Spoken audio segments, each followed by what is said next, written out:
আজকে আমার নিবেদন কবি যতীন্দ্রমোহন বাগচির লেখা অসাধারণ এক কবিতা কাজলা দিদি। বাঁশবাগানের মাথার উপর চাঁদ উঠেছে ওই, মাগো আমার 16 বলা কাজলা দিদি কই? পুকুর ধারে লেবুর তলে থোকায় থোকায় জোনাক জলে, ফুলের গন্ধে ঘুম আসে না, একলা জেগে রই।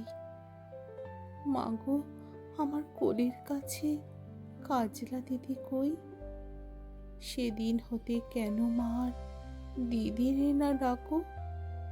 দিদির কথায় আঁচল দিয়ে মুখটি কেন ঢাকো? খাবার খেতে আসি যখন দিদি বলে ডাকি তখন, ও ঘর থেকে কেন মার দিদি আসে না কো? আমি ডাকি তুমি কেন মা চুপটি করে থাকো?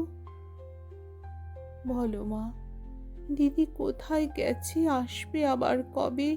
কাল যে আমার নতুন ঘরে পুতুল বিয়ে হবে।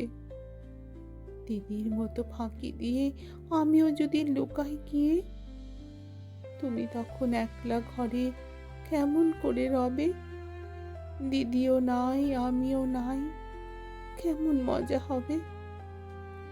ভুঁই চাপাতে ভরে গেছে শিউলি গাছের তল, মারাস নেমা পুকুর থেকে আনবি যখন জল।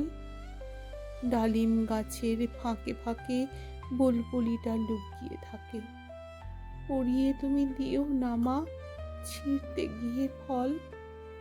দিদি যখন শুনবে এসে বলবি কি মা বল? বাঁশবাগানের মাথার উপর চাঁদ উঠেছে ওই, এমন সময় মাগো আমার কাজলা দিদি কই?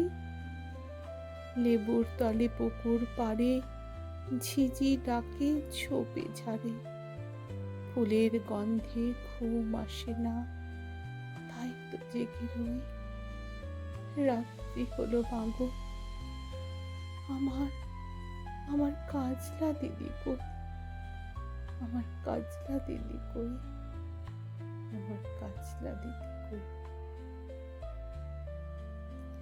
আমার কবিতাটি যদি তোমাদের ভালো লাগে, তাহলে তোমাদের মূল্যবান একটি ভালোবাসা আমার কবিতার পাশে রেখে যেও।